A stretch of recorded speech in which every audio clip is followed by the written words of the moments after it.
Gail, how are you? I'm well, thanks, Sarah. How are you doing? Yeah, I'm well, thanks. Well, thanks for joining me to talk about mental health today, and we're specifically focusing on employers. And I mean, you know that we've been talking a lot about this at ACAS for some years about how we support positive mental health at work. But I wondered if you could give me an idea of what you think the main challenges for employers are, particularly in this current climate. Yeah, sure, Sarah. I think in the first instance, we must recognise this is an extremely stressful time for employers. They're essentially having to quickly adapt their business practices so they can meet the needs of their customers and suppliers and adapt to the changing market conditions for their business. In terms of their workforce, this may mean transferring people to home working or making sure they're well embedded at home now, or it may even mean furloughing some staff or thinking about redundancy practices. It may also mean that they're a business that is continuing to operate at the moment. So how are their staff practicing social distancing? So these are all of the challenges that business are facing, and these challenges arose quite quickly for them. And all of this is within the context of their own fears and concerns about the health and safety of themselves and the people, around them, their loved ones and their families. So I think we need to recognise the challenges that employers are facing at the moment. Yeah, that's so true. And we know from the helpline that the number of demands on people's time rather than anything else is huge. Given all these choices that they are having to make, what do you think are the reasons that employers should be prioritising well-being at the moment, which might be seen as a nice to have? Why is it significant? Yeah, no, absolutely. I think employers need to be clear on what they're going to do in terms of mental health and well-being, but more importantly, why are they doing it? The business case in terms of well-being and productivity is well evidenced, but in this climate, it becomes even more relevant, I would say. So essentially, employers need to find ways to keep their businesses going, and this means they may be making some really difficult decisions in the coming months. So having a workforce that is in the best possible mental health, so that means able to feel well, work well, and contribute effectively to the business, is going to be essential, particularly as it moves forward and has to flex and adapt to the changing market demands. So it's about supporting people now to ensure that they are, in that position to be resilient and work well and adapt to the next steps for the business.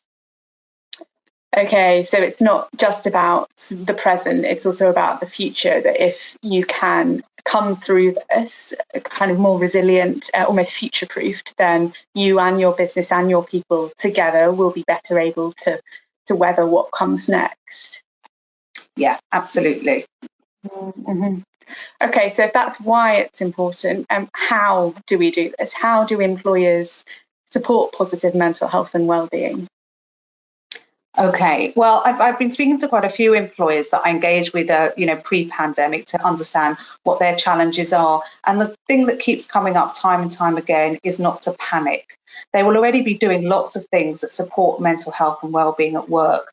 These may not be badged under the mental health banner, but they will be around their conversations with their staff. They will be around the team interactions, all of those daily functions that we have at a business that help keep people connected. Those are absolutely crucial. In terms of more considered approach, I think there are two areas for us to think about. First of all, we have to consider people who have a pre-existing condition. This may be something like anxiety or depression. So employers need to make that their managers are equipped to have those conversations about, say, that person has a workplace adjustment. How is that working in their new situation? If the person is working from home now, are they still getting the same adjustment, and is that still appropriate to their condition?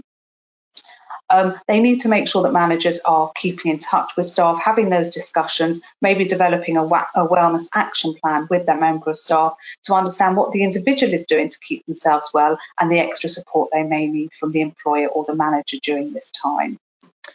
Okay, so don't panic, and also think about people who have existing mental health conditions and how you can support them with things like wellness action plans. What about people who don't normally consider themselves to have a condition as such? I think a lot of people are going to be feeling more anxious than they would normally, quite understandably, when there's a global pandemic happening. What about people who wouldn't necessarily identify with words like mental health? How can employers be supporting them? Yes, I think you picked up on a really crucial point is what I've noticed, and I think what you're highlighting is that employers who are experiencing poor mental health as a result of this situation. And when I say this situation, I mean feeling possibly lonely and isolated because we're away from our family and friends, or possibly people who have young children at home and are stressed as a result of the home schooling, or maybe anxious about their job prospects or their financial situation of themselves and the rest of their family. So fears and anxieties that are entirely normal in these abnormal times. And I think what employers need to be mindful for themselves and their managers is when these fears and anxieties start to have an impact on the individual's work. And one step we would encourage at ACAS for employers to do is to make sure that everyone in the business is familiar with the signs and symptoms that indicate someone might need some extra help, especially as this may not be as obvious as normal because we are not working, seeing people on a day-to-day basis, but we're working in these more remote situations. Now, these may not appear obvious. These people don't necessarily have a banner on top of their head saying, I'm depressed or I'm anxious. It will come out in more subtle behaviours, and these are the things that employers and managers need to be mindful of, as well as colleagues and teams. So that person may be a bit more withdrawn, they may engage less in the group conversations, or they may feel a bit anxious, and that might come across by them seeking extra reassurance or wanting to check what they're doing is good and effective. So it's looking out for these changes in behaviours and seeing whether they are starting to see a pattern. And when these flags start to appear, that's when extra support will be of benefit to the employee. Okay. So really paying attention to changes of behaviour, and that could be all sorts of different changes. You mentioned support. What kind of support are you talking about there? Well, I think it's in the first instance, as we would say, regardless of whether, the mental health is on your watchword, it's about being human. It's about asking that person how there is. And that's whether you're a business owner or the manager or a colleague, just having a chat, being human and being empathic. There also may be practical measures that are needed. Quite often, employers and managers are very keen to help support people, but they sometimes ignore the fact that it may just be a practical issue that is causing an additional stress for the employee. So always check out what the source of that stress is. Some large employers may have trained mental health first aiders or an EAP, an employee assistance program, and they can provide access to confidential counselling or more tailored support if that person is struggling or wants to talk in a private manner about the things that they're dealing with. It may be for a smaller organisation who doesn't have access to those internal support. It's a gentle, informal conversation, and then making sure the employee is aware of the different external support that are on offer. There's lots of charities that have helplines, so Mind and Sane and Samaritans, all of those can offer a listening ear for somebody. Or it may be that person is directed to NHS resources, which have a lot of practical support on things about how people can help keep themselves well. That all sounds really important. I wondered if you could perhaps share advice for employers who might be specifically considering opening up the workplace, which is something that we know that a lot of people are anxious about. They might be returning to work and thinking about public transport and things like that. What advice would you give to those employers? Yeah, and this is definitely something we're going to see more and more of as we move forward because of the new guidance and new indications that people are starting to think about going back to work. And naturally, that is going to cause some anxiety and some concerns. So what we would recommend is really to talk as early as possible about it. Talk about what your plans are as an employer for having people back in the workplace. What are your plans for your business? If concerns are raised, and they may be, it's to try and resolve them together as soon as possible. Think about whether you're doing risk assessments, put those in place and make sure your employees are aware that you're putting those assessments in and that you're mitigating any of the things that you're able to do to reduce the concerns around health and safety. Consult at all stages with your staff. If you have employee forum or you have staff reps, talk to them, or if you have union colleagues, bring everyone into the conversation so it feels like these decisions are being made collectively. If people are still feeling anxious and have additional concerns that they need to talk to somebody about. Again, it's about signposting people to a confidential conversation they can have, as I said, through an employee assistance program with a mental health first aider, or with somebody in the organisation who generally provides that extra bit of support at these times. Okay, those sound like really important points. Thinking more broadly about employers and their roles, it sounds like leadership is really important, especially in these really difficult situations. So what can employers be doing as leaders to help their people through these difficult times and to support their well-being? We would always have said this. There is no doubt that employers who actively show they're serious about the importance of positive mental health at work will have a really significant impact. Essentially, the more you talk about mental health, the more others will talk about it. And talking about mental health normalises it. And this means that when people feel they are struggling a bit, they're much more likely to reach out for extra support because they feel it's a safe environment in which to do that, because it's something that gets talked about on a daily basis, how we're feeling, how we're coping, what we're doing to keep ourselves well.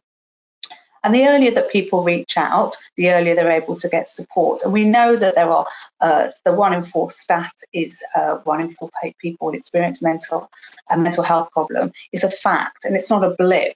So the more conversations we have, the more people will reach out, the earlier we can put in support, and then it reduces the risk of either that person going off, with a sickness absence, or if they do happen to go off, that they don't go off for as long and they stay connected to the workplace because they know those conversations are healthy and natural and normal to have.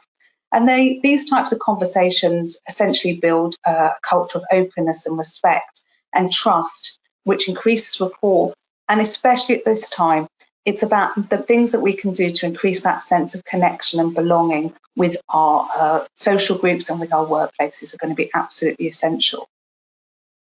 But I think in terms of leaders and employers particularly, what they also need to be aware of is the parts of the business where the environment itself can impact on mental health. So we know the stresses and concerns and anxieties people have around the pandemic, but what about in the workplace where there may be some touch points or some areas of where maybe work demands have risen significantly, or where the relationships maybe have broken down, or maybe people don't feel they have as much control or autonomy as they used to have.